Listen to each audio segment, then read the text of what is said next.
Animal disease clear होने के बाद में अगली हमारी क्लास रहेगी कि पशुओं में जितने भी जो रोग होते हैं या पशुओं को जो औषधियाँ दी जाती हैं वो औषधियाँ कौन कौन सी हैं, औषधियाँ कैसे देते हैं, ठीक है। और औषधियों में मतलब कौन सी औषधि है, किस प्रकार की औषधि, मतलब उनका प्रकार क्या है, उनके कौन कौन से एग्जाम्पल होते हैं, उनके बारे में बेसिकली आज हम चर्चा करने वाले हैं। Hello everyone, welcome back on your YouTube channel. मैं हूँ आपका दोस्त माई चौधरी और आप सबका स्वागत है साइंस करियर लाइन के यूट्यूब चैनल पर। अब हम बात करेंगे कि पशुओं की सामान्य औषधियाँ कौन सी हैं, पशुओं को औषधियाँ मतलब कौन कौन सी औषधियाँ किस टाइम देनी चाहिए, उनके बारे में बेसिकली चर्चा करने वाले हैं। सो चैनल को सब्सक्राइब नहीं किया तो सब्सक्राइब कर लें और वीडियो को ज़्यादा से ज़्यादा अपने दोस्तों तक शेयर करें, ठीक है। देखो, सबसे पहले बात करते हैं औषधि का प्रकार। देखो, एक होती है एंटीबायोटिक, एक होती है एंटीसेप्टिक। सबसे इंपॉर्टेंट दो प्रकार की औषधियाँ होती है। एंटीबायोटिक तो आप बेसिकली सब जानते हैं कि एंटीबायोटिक क्या होती है, जैसे पेनिसिलिन है, स्ट्रेप्टोमाइसिन है, ठीक है, कोलेरामाइसिस है। ये जितनी भी मतलब औषधियाँ होती है इन्हें एंटीबायोटिक कहते हैं। एंटीबायोटिक का मतलब क्या होता है कि जितने भी जो जीवाणु आपके शरीर में वृद्धि करते हैं ना, उनको एकदम जमीन से नष्ट करती है, उनके वृद्धि को रोकती हैं, ठीक है। मतलब कोई होता है ना कि तू मेरी बॉडी पर ज़्यादा ग्रोवर्थ करने की कोशिश मत कर, मैं तेरे को गिराने की कोशिश करूँगा, ठीक है। उसी प्रकार क्या होता है, एंटीबायोटिक होती है, उनको नीचे गिराने की कोशिश करती है। वो उनका काम करता है पेनिसिलिन, स्ट्रेप्टोमाइसिन, मतलब कोलेरामाइसिन, ठीक है। उसके ये आपको मेरी बात सुनो, इस चैप्टर को आपको याद कैसे करना है, ठीक है। ये नोट्स आपको वैसे के वैसे बनाने हैं, कोई दिक्कत है नहीं। मतलब उस क्लास की अभी तक मैंने PDF शेयर नहीं की है, सो मैं क्लास होने के बाद में शेयर कर दूँगा, ठीक है। आप मतलब PDF में मैं हमेशा शेयर कर देता हूँ, ठीक है। नहीं हो तो कभी व्हाट्सएप पर मैसेज जो दोस्त करते हैं और कर देना चाहिए, ताकि मैं भूल जाता हूँ यार क्लास लेने के बाद में, क्योंकि काम रहता है हमारे पास में। इस चैप्टर को आपको याद करना है। सबसे पहले तो इसी प्रकार की टेबल बनानी है, ठीक है। उसके बाद में करना क्या है, आपको ध्यान रखना है कि एंटीबायोटिक कौन सी है, एंटीसेप्टिक। ये केमिस्ट्री में अब जब 12th का चैप्टर नंबर लास्ट के पढ़ोगे ना, ऑर्गेनिक केमिस्ट्री का पार्ट नंबर 2, तो उनमें भी बहुत ज़्यादा हेल्पफुल होने वाली है और वो चैप्टर वहाँ से अच्छे से कवर करोगे तो इसमें आपको हेल्प मिल जाएगी, ठीक है। लेकिन औषधियों से एक आध क्वेश्चन जेड में पूछा जाता है और 1-2 क्वेश्चन ICR में भी पूछे जाते हैं, ठीक है। और बहुत ईजी सा चैप्टर है, आराम से कवर अप हो जाएगा, ठीक है। तो देखो, ये औषधियाँ सूक्ष्म जीवियों को वृद्धि को रोकती हैं और उन्हें नष्ट कर देती है। जितने भी जो माइक्रो ऑर्गेनिज्म यानी कि माइक्रो बैक्टीरिया होते हैं जो हमारे आपके मतलब एनिमल्स के शरीर पर वृद्धि करते हैं या हमारे शरीर में भी मान लो तो वृद्धि करते हैं। हम देखो भाई, बेसिकली नॉर्मल डिजीज होती है तो डॉक्टर के पास जाते हैं तो पेनिसिलिन देता है, ठीक है, या फिर स्ट्रेप्टोमाइसिन देता है। क्यों? क्योंकि उनको पता है कि नॉर्मल बैक्टीरिया है तो उनकी ग्रोथ को ये रोक देंगे। अब बहुत इंपॉर्टेंट चीज़ ये आती है कि एंटीसेप्टिक और एंटीबायोटिक में what is different of antiseptic and antibiotic. तो ध्यान रखना कि एंटीसेप्टिक होता है वो तो जीवाणुओं को मतलब नष्ट कर देता है, लेकिन ये जीवाणुओं को मारता नहीं है, नष्ट नहीं करता है, लेकिन उनकी ग्रोथ को कम कर देता है। बहुत इंपॉर्टेंट चीज़ है, एंटीबायोटिक जीवाणुओं को एकदम जमीन से मतलब उनकी जड़ों से नष्ट कर देता है, ठीक है। मेरे पास मैं तेरा काम करके जाता हूँ।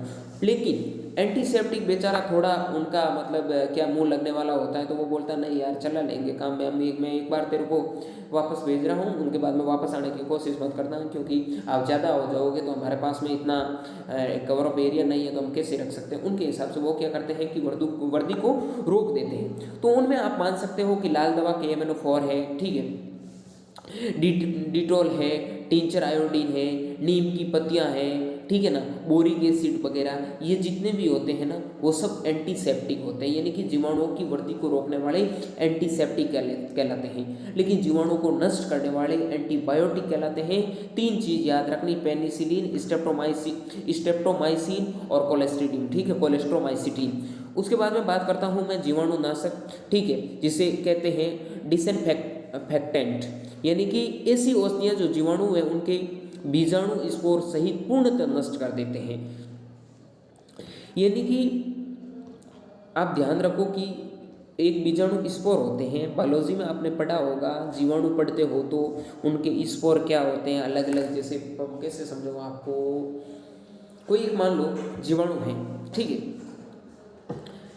तो उस जीवाणु में अलग अलग आपको पार्ट दिखाई देंगे, अलग अलग भाग दिखाई देंगे। जैसे पेनिसिलिन के बारे में बताऊँ, ठीक है, तो पेनिसिलिन में क्या होता है, एक ऐसे अलग से लंबा लंबा होगा, उसमें अलग अलग स्पोर वगैरह ऐसे ऐसे अलग अलग उनके पार्ट होते हैं, उनमें अलग अलग स्पोर होते हैं। स्पोर क्या करते हैं, आगे फैलाने का काम करते हैं। तो ये क्या करते हैं, मतलब जीवाणु नाशक होते हैं, एक जीवाणु स्पोर से पूर्णतः नष्ट कर देते हैं, वापस आने का कोई भी चांस है ही नहीं, ठीक है ना। यानी कि जड़ों से बिल्कुल एकदम सपाट कर देते हैं। यानी कि खेत में ऐसे समझ लो कि वो क्या डालते हैं, ग्लाइकोसाइड वगैरह ऐसे डाल दिया, तो वो आगे हम पढ़ेंगे, वीड साइंस पढ़ेंगे उसमें, ठीक है ना। ग्लाइकोसाइड डालते हैं तो खेत में पूरा सपाट हो जाता है, कैसे हो जाता है उनका भी सारा पढ़ाऊँगा। उसी प्रकार ये करता है कि जीवाणु को बीजाणु मतलब जीवाणु जमीन से ही नष्ट कर देता है, ठीक है, मतलब स्पोर सहित नष्ट कर देता है। इसमें आता कौन सा है, फिनाइल है, कास्टिक सोडा है, कोलतार है, सोडियम फ्लोराइड है।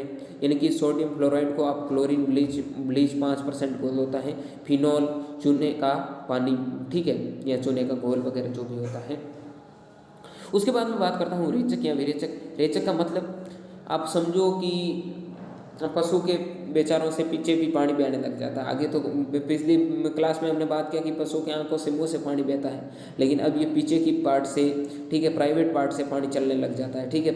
आप दस्त समझते हो, दस्त क्या होते हैं, तो पशुओं को दस्त लगने की कंडीशन में क्या करते हैं, एक तो मैग सेल्फ देते हैं MgSO4, और एक उस कंडीशन में हम एक जेमालेगोटा आता है, उसके बाद में बोरियम क्लोराइड का इंजेक्शन भी लगाने पर पशुओं को राहत मिलती है, ठीक है।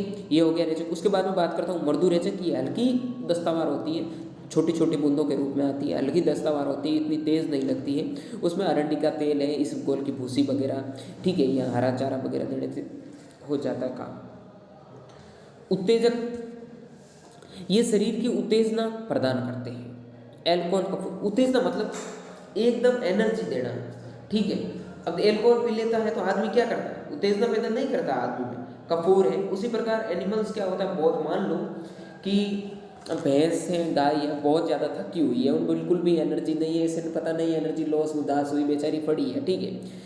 तो उनको एनर्जी देने के लिए क्या करते हैं, थोड़ा बहुत अल्कोहल पिला दो, उसमें एकदम ताकत आ जाती है। मान लो कि कोई लड़के का ब्रेकअप हो गया किसी लड़के के साथ, तो वो अल्कोहल पीकर भी अपनी ज़िंदगी गुजारता। आप नहीं देखते हो, कभी कभार ऐसे लड़के मिलते हैं जिनके ब्रेकअप हो जाते हैं, ब्रेकअप होने के बाद में क्या करते हैं, अल्कोहल वगैरह ऐसे, हर किसी का नहीं बोलता हूँ, लेकिन कुछ ऐसे लोग होते हैं जो बेचारे ज़्यादा प्यार में पागल हुए होते रहते हैं ना, तो उस कंडीशन में उनके क्या होते हैं कि वो अल्कोहल वगैरह मतलब जो भी नशा करना शुरू कर देते हैं, क्योंकि उसमें शरीर में उत्तेजना प्रदान करनी होती है। वो पता नहीं माइंड से डाइवर्ट हो जाते हैं कैसे भी, तो बॉडी को एक्टिविटीज करने के लिए, उत्तेजना प्रदान करने के लिए अल्कोहल का प्रयोग है, कपूर का प्रयोग है, कैफीन का प्रयोग है, आप करते हो ना, तो ये शरीर को उत्तेजना प्रदान करने का काम करते हैं। उसके बाद में बात करता हूँ मैं स्तंभक के बारे में, जिसे आप एस्ट्रीजेंट भी बोल सकते हो। ये चोट लगने में प्रवाहित रक्त को बंद करती है। मान लो कहीं चोट लग गई और पशु का ब्लड नीचे आ रहा है, तो आप टिंचर आयोडीन है, फिटकरी है, खड़िया की मतलब चौक होती है ना, कत्ता वगैरह, ये ऊपर लगाने से उनको राहत मिलती है, ठीक है। उसके बाद में बात करता हूँ मैं निस्तेतक या एंटी स्टेटिक का, ठीक है, क्या बोलते हैं, एंटी स्टेटिक, ये क्या है, एंटी एस्टिकर, पता नहीं यार, इसको एकदम क्लिप दिख ही नहीं रहा है, आई मीन एंटी एस्टिकरा, ठीक है। आप याद रखो, निश्चेतक क्या करते हैं, ये शल्य चिकित्साओं में बेहोश करने में प्रयुक्त होता है। उसके बाद में मतलब ये होते क्या, निश्चेतक, क्लोरोफॉर्म है, ईथर है, नाइट्रस ऑक्साइड है, ओपीडी। देखो मेरी बात को समझो, निश्चेतक का मतलब क्या होता है, निश्चेतक का मतलब होता है कि पशु को एकदम होश भी बिल्कुल नहीं रखना, यानी कि पशु की कोई शल्य क्रिया करनी है, टांके वगैरह भाई कभी आप लगाते हो, तो हम कहते हैं ना सिंपल भाषा में, शरीर को सूना कर देना, शरीर को सूना कर देना, बॉडी में कोई भी एक्टिविटीज़ नहीं हो, पता नहीं कुछ भी कर दे, ठीक है। वो एक्टिविटीज़ आप किसी के साथ में करना मत, किसी को निश्चित करके कोई बुरा काम मत करना, ध्यान रखना, ठीक है, समझ जाना इतने में से, क्योंकि किसी के साथ ऐसा काम नहीं करना चाहिए। आप नहीं कोई, अच्छा तो ऐसे कर रही है, ऐसे किया था तूने, तुम तेरे को मैं क्या करूँगा, क्लोरोफॉर्म पिलाऊंगा, क्लोरोफॉर्म पिलाकर जो भी करना है, लेकिन ऐसा करना नहीं, ठीक है। तो मतलब शरीर को मान लो को किसी पशु की सर्जरी करनी है, ठीक है, उस कंडीशन में ऐसे थोड़ी है, चीरा मार दे सीधा ले चाकू और कर दे एक साइड आजाद, ऐसा कभी नहीं करते हैं। सबसे पहले उनको क्लोरोफॉर्म है, ईथर है या नाइट्रस ऑक्साइड है, कोकिन वगैरह ऐसी चीज़ें दी जाती हैं जिनकी उनकी बॉडी में उनको पता नहीं चलता कि अब हमारी बॉडी में क्या क्या जा रहा है, तो उनके बाद में शल्य क्रिया की जाती है। ठीक है, अब बात करता हूँ मैं कृमिनाशक या वर्मिसाइड्स के बारे में। ये पेट से कीड़े मकोड़े आदि के परजीवियों को नष्ट करता है। कॉपर सल्फेट है, निकोटीन सल्फेट है, तारपिन का तेल है, फिनोविस है, तंबाकू है, नीलत होता है। ठीक है, नीलत होते को आप फेरस सल्फेट भी बोल सकते हैं। ठीक है, उसके बाद में मर्दन तेल या मालिश करने वाला तेल, पशुओं को मालिश है तो तारपिन या सरसों का तेल, और सरसों का तेल आप कभी कभार मालिश करवाना। ठीक है, अच्छे से पढ़ोगे तो मालिश करने वाली कोई आ जाएगी, वरना तो अपने देख लेना किससे मालिश करवाना। ठीक है, वो मालिश के भरोसे मत रहना। ठीक है ना, कोई उल्टे काम कर दो और अच्छे काम की जगह कोई मालिश करने के लिए और आ जाए। ठीक है, ऐसा काम मत करना, अच्छे से पढ़ाई करो, हमारा क्या गोल है उन पर लगातार बने रहो। प्रतिविषकारी, ये औषधियाँ विष या पॉइजन को प्रभाव के कम करते हैं। पॉइजन यानी कि बहुत अगर शरीर में बॉडी में जहर विष फैल जाता है तो उनको प्रभाव को कम करने के लिए होती है, जैसे एट्रोपिन है, विटामिन ए है, सोडियम बाइकार्बोनेट है, फेरस है। ठीक है, उसके बाद में बात करता हूँ मैं कफनाशक। तो कफनाशक में ये औषधियाँ श्वास नली फेफड़ों से कफ को निकालती हैं। NH3Cl है, ठीक है ना, अमोनियम क्लोराइड, और तारफिन का तेल है, बेलोडोन है, अफीम है। ठीक है, गैसारी या वातसरी, ये पेट में गैस बाहर निकालने हेतु या गैस को कम करने हेतु दिया जाता है। हींग है, सौंफ है, मेथी है, अजवाइन है, सोडियम कार्बोनेट है। ठीक है, उसके बाद में बात करता हूँ मैं शामक के बारे में। शामक होता है ये शरीर में शीतलता लाकर दर्द को कम करता है तथा तंत्रिका तंत्र में उत्तेजना को शांत करता है। मतलब बहुत सारी कभी कभार उत्तेजना, मान लो किसी में अल्कोहल वगैरह ज़्यादा पिला दिया, उत्तेजना बढ़ चुकी है, तो अच्छा वही रेडी करना तेरे को, उसमें कफूर है, मार्फिन है, पोटेशियम ब्रोमाइड है ना, तो इनको देकर उनकी उत्तेजना को शांत कर सकते हैं। आप ऐसे नहीं है कोई अल्कोहल पीकर, डोला पीकर, पावा पीकर घूम रहा है और उसको आपने मार्फिन वगैरह, कपूर वगैरह खिला दिया और बोल रहा तेरी उत्तेजना कम करता हूँ।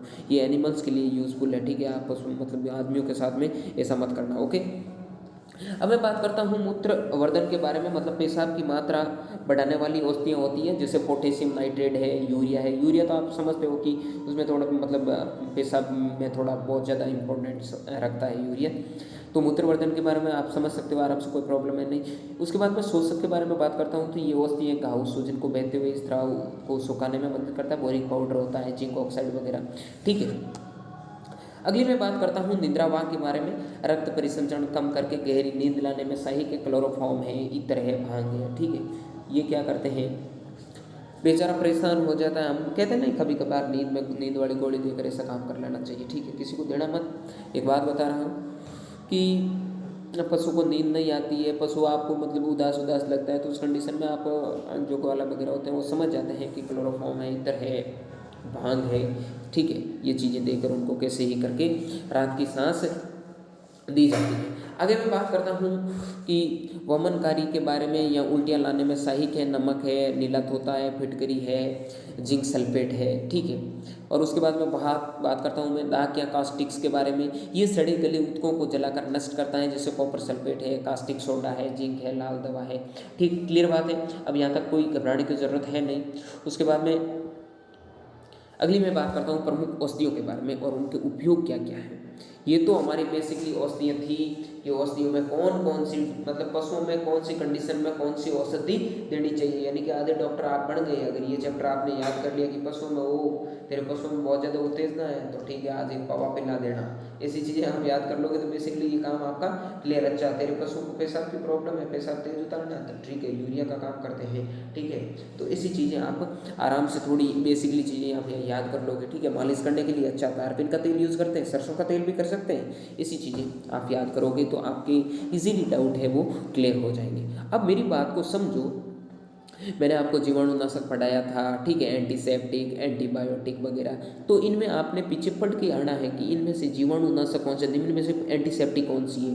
क्वेश्चन पूछ दिया निम्न में से एंटीसेप्टिक कौन सी है, ठीक है, एंटीबायोटिक कौन सी है, तो ये चीज़ें आपको पता होनी चाहिए। मैं क्वेश्चन करता हूँ कि क्वेश्चन है निम्न में से एंटीबायोटिक कौन सी है, मेरा ऑप्शन नंबर रहेगा first Kapoor, option number second रहेगा स्ट्रेप्टोमाइसिन, ऑप्शन नंबर मतलब सी रहेगा पेनिसिलिन, ऑप्शन नंबर डी रहेगा बी में सी।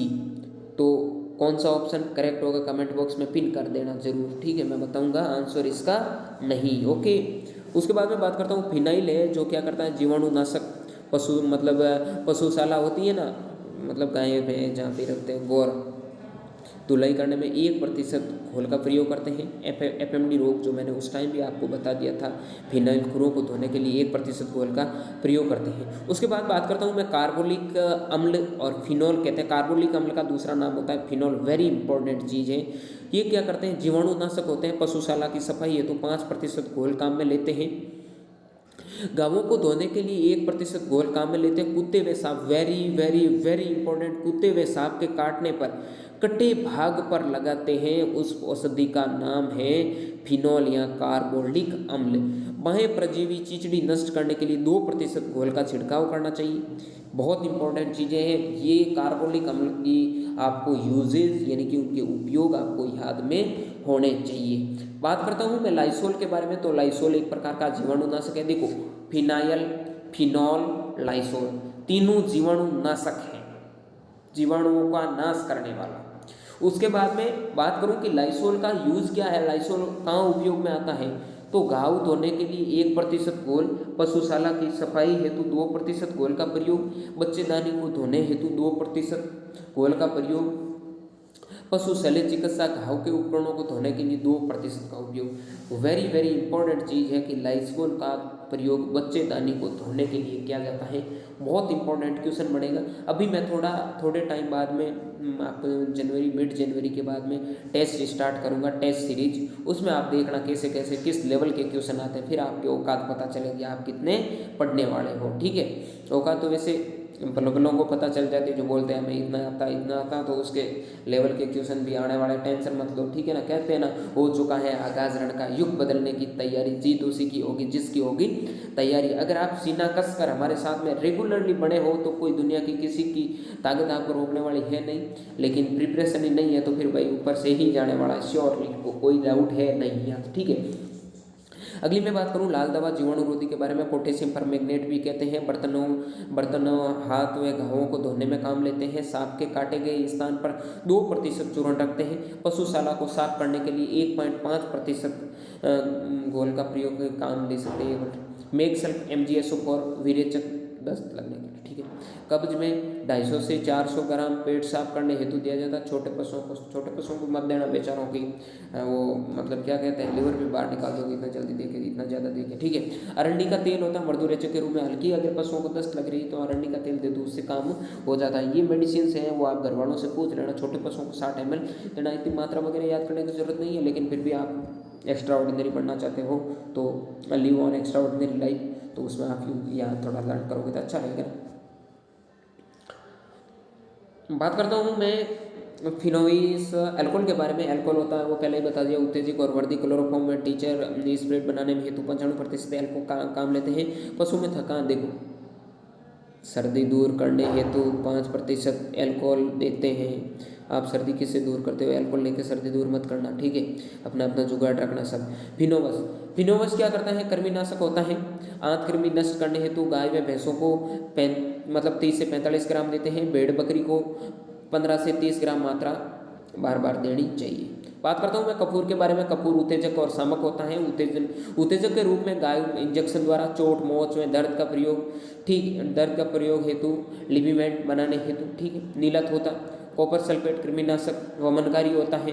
पेट में कीड़े मकोड़े 0.25% घोल 50 से 70 ml भेड़ में, बकरियों को तथा 250 से 300 ml गाय भैंस को देते हैं। मतलब कहने का मतलब पेट में कीड़ा मारने के लिए 0.25% घोल उपयोग करते हैं। किसका, नीलत होता है, कॉपर सल्फेट होता है। मैंने आपको फेरस सल्फेट बताया था कि नहीं, ऐसा थोड़ी हो सकता। कॉपर सल्फेट यानी कि CuSO4। ठीक है, ये क्या करता है, वो तो फेरस सल्फेट हो गया ना, FeSO4। हाँ ठीक है। एफएमडी के गांवों को धोने हेतु 1% घोल का प्रयोग करते हैं। 250 से 300 ml गायों भैंसों को देते हैं। छोटे पशु होते हैं 50 से 70 ml, यहाँ पर मतलब 50 से 70 ml FeS मतलब कॉपर सल्फेट का घोल दे सकते हो। उसके बाद बात करूँ मैं फिटकरी के बारे में। स्तंभक व जीवाणुरोधी होती है। गाँव में रक्त स्राव रोकना। एफएमडी गाँवों को धोने में 2 से 4% घोल का प्रयोग करते हैं। उसके बाद बात करता हूँ मैं तारपिन का तेल होता है, वो मर्दन व कृमिनाशक होता है। सूजन व दर्द, मॉलिस तथा निमोनिया में छाती पर मालिश करने में काम आता है। और आंतरिकी परजीवियों को नष्ट करने के लिए तारपिन का तेल बहुत ज़्यादा यूजफुल होता है। है। वेरी इंपॉर्टेंट चीज़ है कि जो पशुओं के शरीर में मतलब आंतरिकी परजीवी होते हैं ना, जब हम लीवर फ्लू वगैरह ये पढ़े तो इनको अगर नेस्ट करना होता है तो तारपीन का तेल पशुओं को देना चाहिए, ठीक है, जिनमें से पशु की बॉडी में ये मतलब कीड़े मकोड़े बड़े छोटे आंत वाले जीव होते हैं तो वो पड़ने की संभावना बहुत कम रहती है। उसके बाद बात करता हूँ मेलाथियान के बारे में। कीटनाशक होते हैं चिड़ियों को मारने में। देखो मेलाथियान क्या होता है, आप देखते हो ना, ये जो कीड़े वगैरह चींटियाँ वगैरह चलती रहती हैं उनको ऐसा पाउडर रूप में होता है जो छिड़क दिया जाता है या फिर उनकी लाइनें बना दी जाती हैं जो जिन्हें मेलाथियान कहते हैं, जिनसे वो क्या है वो चींटियाँ वगैरह उनके पशुओं के मतलब इनका रीज़न क्या भाई, आपके मन में क्यों से लौटना चाहिए यार ये यहाँ क्यों आया। तो आप देखते हो नहीं हो कभी कभार चीचड़ होते हैं जो पशुओं के स्तनों के चिपक जाते हैं, तो मेलाथियान का पशुओं के मतलब जो आवास होते हैं उनके चारों ओर मेलाथियान की लाइन बनी होती है, मेलाथियान छिड़क देते हैं तो जिनकी वजह से वो मतलब चीचड़ जिस प्रकार उनमें प्रवेश करने लग जाते हैं। तो राम मतलब एक थी ना कि सीता राम वो किस टाइम वनवास में कि राम ने वो कौर बनाकर राम जी गए थे बाहर और सीता का मतलब हरण करने के लिए जब वो रावण आया था तो अंदर मतलब अंदर आते ही जलन शुरू हो जाती तो वैसे सीता को बाहर बुलाया। उसी प्रकार क्या होता है कि मेलाथियान की कौर बना देते हैं, जैसे ही वो अंदर घुसने लगते हैं कौन चीचड़ को, ठीक है, या कोई दूसरी प्राणी को मरने का अंदर घुसने लग जाते हैं तो उनकी मृत्यु हो जाती है, फिर वो कैसे भी करके बाहर चले जाते हैं, मतलब पशुओं को चिपकने से रुक जाते हैं। अब थोड़ी इंपॉर्टेंट पॉइंट है जो मैंने मतलब डिजीज में भी छोड़ दिए थे, अब भी बहुत इंपॉर्टेंट है।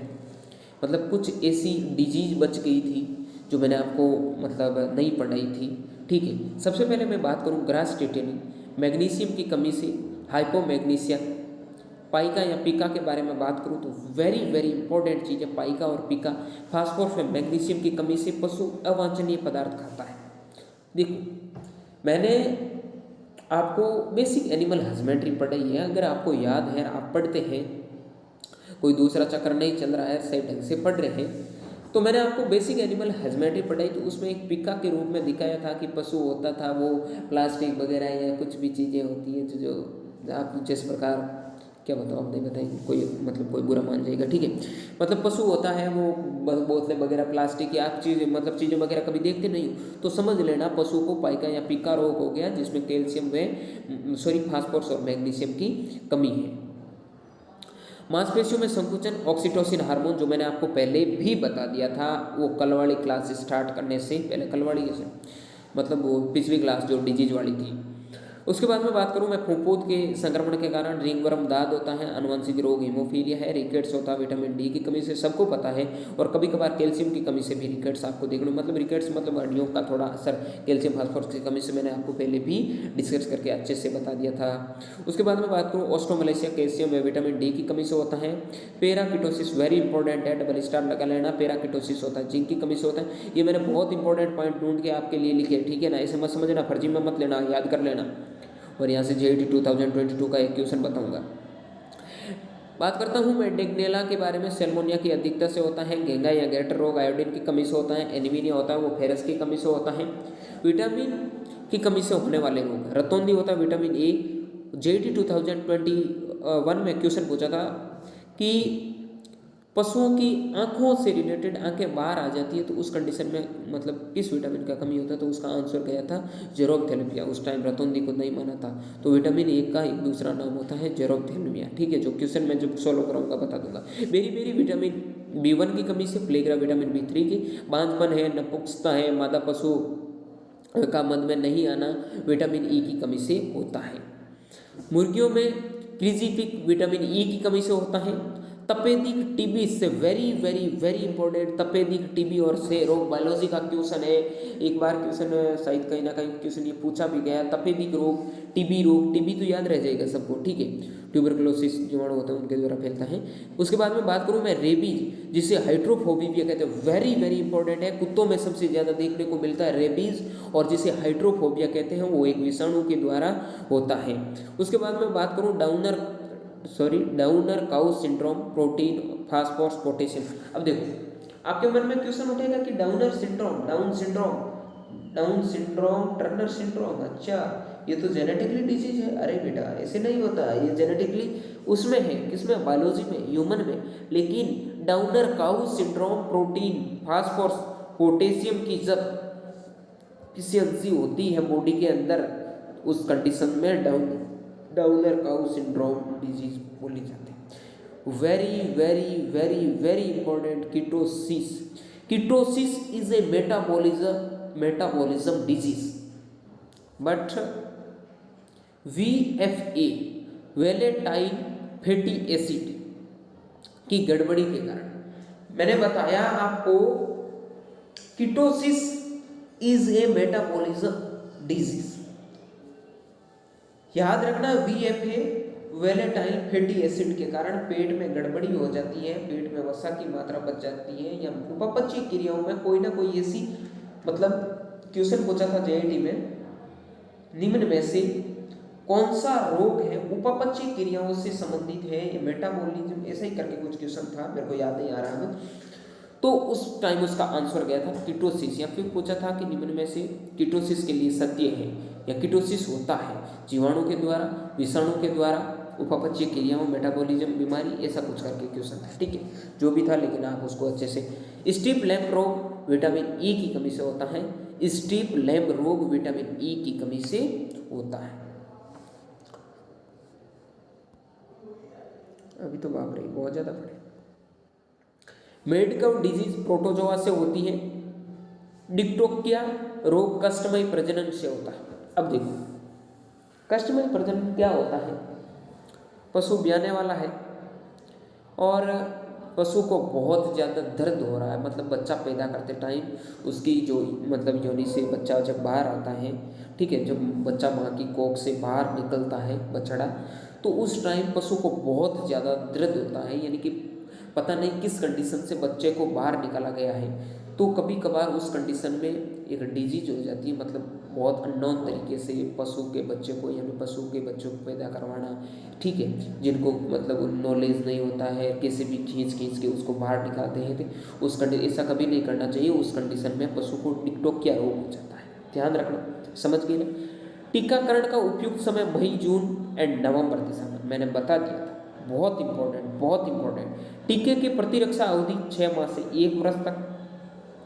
कमेंट बॉक्स में पिन करना है कि कौन से रोग का टीका है वो 3 वर्ष में 1 बार लगाते हैं। गाय भैंस के 3 माह तथा भेड़ बकरी के 2 माह की उम्र में टीकाकरण करना चाहिए। कुछ इंपॉर्टेंट ऐसी डिजीज है जो मैंने आपको पढ़ा दी, लेकिन सब डिजीज आपके एक साथ क्लियर करने के लिए मैंने कुछ इंपॉर्टेंट पॉइंट लिखे हैं कि बैक्टीरिया से होने वाले रोग हैं, एंथ्रेक्स है, रक्तस्रावी जिसे सेप्टेसिया, ब्लैक वाटर BQ, ठीक है, गोजातीय तपेदिक, जोहाना की बीमारी जिसे पेराटू ब्रेकोलोसिस, कॉप स्कारवस वायरस के द्वारा FMD, रेडरपेस्ट संक्रामक गोजातीय जिसे राइनो ट्रेचाइटिस, IBR, टंग ब्लू जिसे बरसात के मौसम में भेड़ बकरियों की प्रमुख बीमारी है, ठीक है, और भी वायरस द्वारा होती है। Metabolism very very very very very important. Metabolism first स्तनीय ज्वर, सेकंड ब्लोट या टेम्पनी, थर्ड अतिसार, फोर्थ कीटोसिस, जो अभी पढ़ाई है पीछे थोड़े टाइम पहले, क्लियर है। उसके बाद में बात करता हूँ परजीवी के द्वारा बोवाइन जिसे लाल पानी की बीमारी या टिप बुखार कहते हैं, थैलेसियोसिस, और क्या लिखा हुआ है यार, आजकल थोड़ी नज़र बहुत ज़्यादा कमज़ोर हो गई तो इतना अच्छे से दिखाई नहीं दे रहा, ठीक है।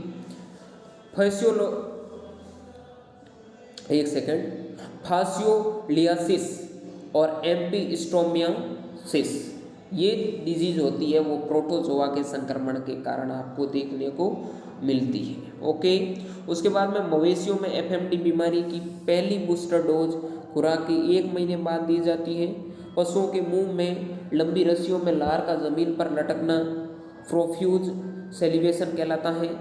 स्टीप लैम्प रोग विटामिन E की कमी से होता है। मेरक रोग पोल्ट्री में पाया जाता है जो हर्पीज विषाणु द्वारा होता है। संक्रामक या स्लेशपुटी रोग गंभीरो रोग भी कहा जाता है। पोल्ट्री में मैंगनीज की कमी के कारण जो कॉन्ट्रोडिस्ट्रोफी रोग होता है, जो मतलब पोल्ट्री में मुर्गियों में मैंगनीज की कमी से एक रोग होता है जिसे कहते हैं कॉन्ट्रोडिस्ट्रोफी रोग। चीज याद रखना, मैंगनीज की कमी से पोल्ट्री में कौन सी डिजीज होती है? कॉन्ट्रोडिस्ट्रोफी रोग, संक्रामक श्लेष्मपुटी रोग, गंभीरो रोग भी कहते हैं। संक्रामक या श्लेष्मपुटी रोग को गंभीरो रोग भी कहते हैं। ठीक है। मेरक रोग या पोल्ट्री में पाया जाता है हर्पीज विषाणु द्वारा, ये थोड़ा इंपॉर्टेंट। मेरक रोग आप याद रखना, बायोलॉजी का क्वेश्चन पढ़ोगे आप, chapter number I think second में होगा 11th के, उसमें थोड़ा बता देंगे मेरक रोग क्या होता है, हर्पीज वायरस क्या होता है, थोड़ा बहुत अगर नीट की प्रिपरेशन जिन्होंने लेवल से की है तो उनको अच्छे से कंफर्म मालूम है। संक्रामक प्रतिशाल एक जीवाणुविक रोग है जो मुर्गियों का रोग है। एंथ्रेक्स पैराक्यूट सेप्टिकिया में 2 घंटे के भीतर मृत्यु, वेरी वेरी इंपॉर्टेंट चीज है। एंथ्रेक्स पैराक्यूट स्टेप्सीमिया में 2 घंटे के भीतर पशु की मृत्यु हो जाती है। ग्लाइकोप्रोटीन विषाणु संक्रामक के नियंत्रण में है महत्वपूर्ण है। ग्लाइकोप्रोटीन विषाणु संक्रमण के नियंत्रण में महत्वपूर्ण है। एंथ्रेक्स पैराक्यूट सेप्टिसीमिया में 2 घंटे में मृत्यु हो जाती है। संक्रामक प्रतिसमय एक जीवाणुविक रोग है जो मुर्गियों का रोग कहलाता है। क्लियर है? जितनी भी आपकी औषधीय थी, एनिमल डिजीज थी, और जो इम्पोर्टेंट एनिमल डिजीज के पॉइंट थे इस क्लास में मैंने क्लियर कर दिया है। अब हम बात करेंगे अगली क्लास में पोल्ट्री के बारे में। पोल्ट्री के बाद में चाहे 1 घंटा लगे, चाहे 1.5 घंटा लगे, चाहे 2 घंटा लगे, एक क्लास के अंदर या 2 क्लास के अंदर पूरी की पूरी आपकी डेयरी साइंस करनी है, यानी कि डेयरी केमिस्ट्री आपकी 1 से 2 क्लास में पूरी करनी, कवर अप करनी है। ये जितने भी जो आपके डाउट्स थे आई होप अच्छे से क्लियर होंगे। और भी कोई डाउट हो तो कमेंट बॉक्स में ज़रूर कमेंट करें। मिलेंगे किसी नई क्लास में, नए दौर में। ठीक है, नई ताकत और नई जोश जुनून के साथ में अच्छे से पढ़ाई करें, अच्छे से नोट्स प्रिपेयर करें, अच्छे से लर्न करें डेली। एक ही मतलब मूल मंत्र एक ही है, जो चीज़ें लिखो, जो चीज़ें पढ़ो, डेली की डेली रिवीजन करते रहो। मिलेंगे नई क्लास में, तब तक के लिए स्वस्थ रहिए, मस्त रहिए, देखते रहिए science career line YouTube channel. Thank you very much.